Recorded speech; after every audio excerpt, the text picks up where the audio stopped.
नमस्कार शेतकरी मित्रांनो, मी माधव कदम, नचिकेत कृषी केंद्र वसमत इथे माझे दुकान आहे. त्या दुकानचा मी प्रोप्रायटर आहे माधव कदम. आज आपण वसमत तालुक्यातील आरळ या गावामध्ये आलेला आहे. तरी आपण आरळच्या शेतकऱ्याला जाणून घेऊ, त्यांची हार्वेस्टिंग चालू आहे. त्यांचं पूर्ण नाव, गाव, पत्ता आपण जाणून घेऊ. नमस्कार, तुमचं मला नाव सांगा. दीपक श्रीरंग चव्हाण, राहणार आरळ, तालुका वसमत.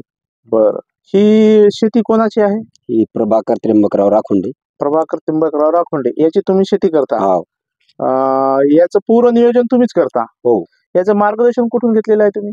नचिकेत कृषी केंद्र वसमत, माधव कदम. हा, तर तुम्हाला हार्वेस्टिंग चालू आहे, तुम्हाला हळदीचा माल निघत आहे. माल कसा निघाला? मालाची क्वालिटी एकदम सुपर आहे. हा, आणि शेंग फार लांबलेली बी आहे. हा, आणि ठोकरपणा बी जास्त आहे तिच्यामध्ये. आणि विशेष म्हणजे तुम्हाला याच्या आधी असा कधी माल निघालता का? नाही, असा तर नाही निघाला. किंमत थोडी क्वालिटी लो होती, लो क्वालिटी होती. याचा ॲव्हरेज सरासरी किती आहे? सरासरी 40च्या आसपास जावं. 40च्या. किती ड्रिंचिंग झाल्या याला?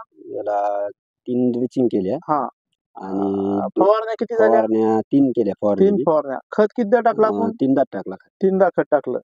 कमी खर्चामध्ये जास्त आवरेज? कमी खर्चात जास्त आवरेज. कमी खर्चामध्ये. तर या कंपनीचं तुम्ही म्हणजे याला कोणत्या कोणत्या कंपनीचं वापरलं? इजरा पण वापरलेलं आहे, एक डब्बा इजरा.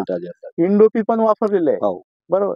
जेवी कंपनीचं बुरशीनाशक पण वापरलेलं आहे. बुरशीनाशक. हा, भद्रा कंपनीचं तुम्ही तुम्हाला 1 किलोचा पुडा दिलता बघा मी. दिलेला आहे ना? हा. आणि विशेष म्हणजे एक 5 लिटरची कॅन सुद्धा आपण वापरलेली आहे. अजून हळद स्पेशल अजून पण कॅन आहे. त्याच्यामुळे तुम्हाला हळदीची शायनिंग चांगली दिसायली. शेंग लांबली मधात लालसरपणा जास्त आहे. लालसर म्हणजे कुरकुरीचं प्रमाण जास्त आहे. आणि पुन्हा डाग नाही हळदीला. डाग नाही, आळी कुठेही नाही.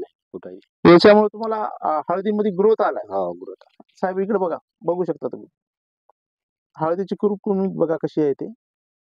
विशेष. आणि फणी बघा, एकच फणी आहे, काही 2-3 फण्या जोडल्या नाही, काय नाही. एकच फणी एकाच हातात धरलेली आहे.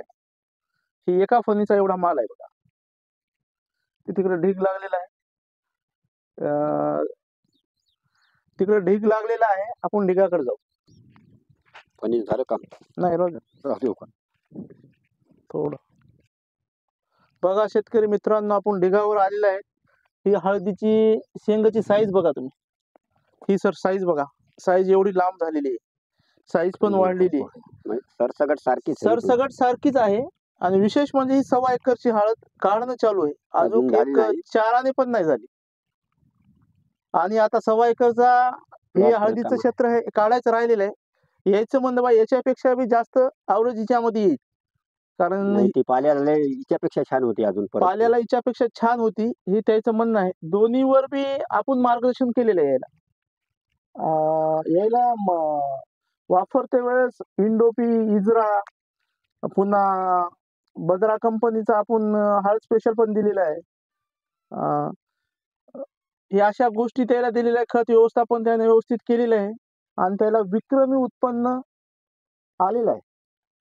या भागामध्ये आता कुणाचाच नाही एवढा प्लॉट. एवढा प्लॉट 2.5 एकरचा जवळपास यायचं म्हणजे कुणाचाच नाही. अशी हळद सध्या तर कोणाला निघाल इतका भारी नाही. एवढा भारी नाही. मात्र कांडे इतक्या लांबले, कांडे एवढ्या लांबल्या नाही. तर शेतकरी खुश आहेत. एवढं बोलून मी माझे 2 शब्द संपवतो.